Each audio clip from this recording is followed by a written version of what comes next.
Investing in buy-to-let isn't what it used to be. Government policy, tenant rights, EPC changes, management and maintenance, ultimately all these things, among others, lead to you receiving a decreased return on your investment. Smart investors have been looking at alternatives to buy-to-let for some time. What we like to do is invest in social and supported housing. We've helped our clients invest over £250 million into social and supported housing. So what even is it? Social and supported housing is buying property that is leased to housing associations and care companies that look after vulnerable people. Those companies are then funded by the UK government for delivering that care and that support. You as the landlord receive that government funded income by investing into social and supported housing. Typically, when people have invested in social and supported housing with us, what they've said is that they wish they did it earlier and they wish they did it more. And the reasons why are this.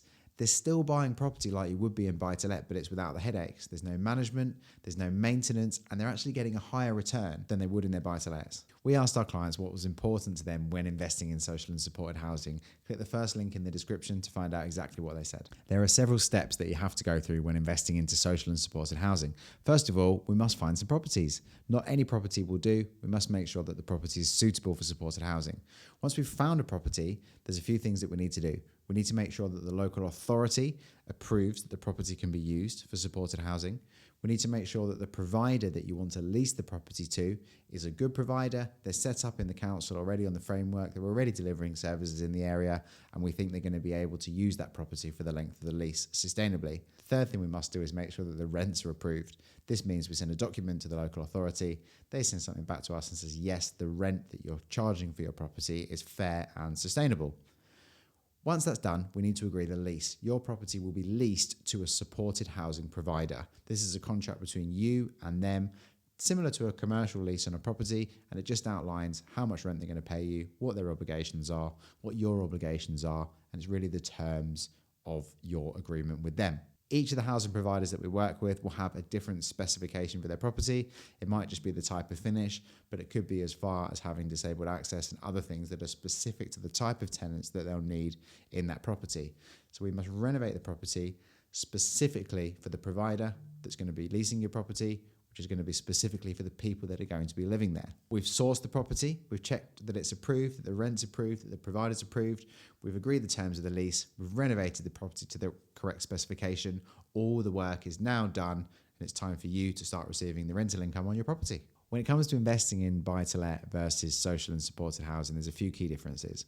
One of these differences is the stability of the income. If you rent your property out to a normal working tenant or someone having a normal AST in your property, you're at the mercy of them moving out, you're at the mercy of them being employed and continuing to pay your rent. When we invest in social and supported housing done correctly, we've made sure that the government has agreed to fund the rent on your property, and there's a provider agreeing to pay you every single month for your property, whether there's someone living there or not, providing you a stable income for the duration of the lease. When it comes to the duration of the lease, there's another key difference. Normally, when you're renting a property to someone in the open market on an AST, it is just that. It's a short hold tenancy. It's not meant for a long period of time. It might be for 6 months or it might be for 12 months. When it comes to our social and supported housing properties, when they're set up correctly, we tend to lease properties for 15 to 25 years, sometimes even more. That gives you security of income for a very long time. Another key difference between these two investments is the level of involvement that you're going to have.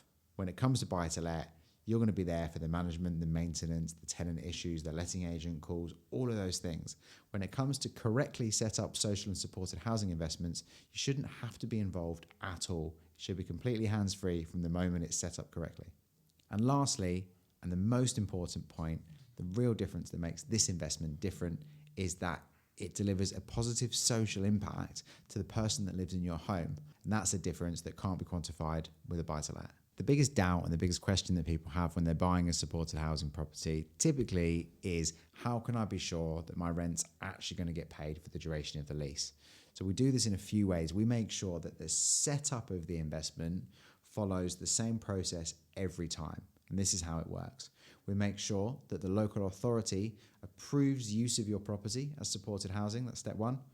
We make sure that the provider who's going to be leasing your property from you and looking after people is already set up, that they're a reputable provider, that they're doing a good job, and importantly, the local authority approves them to deliver their service. And the third thing that we do is we make sure that the rent you're going to be charging for your property is approved by the local authority. By doing these 3 steps, you put yourself in a really good position to have a safe, secure income and ensure that your rent's going to be continue to be paid for the duration of the lease.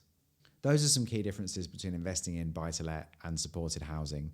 We asked our clients what was important to them when investing in supported housing, and we've done a video to show you exactly what they said. Click the link below to find out for yourself. And if you want to understand a bit more about this process and how to set things up safely with social and supported housing, take a look at this video.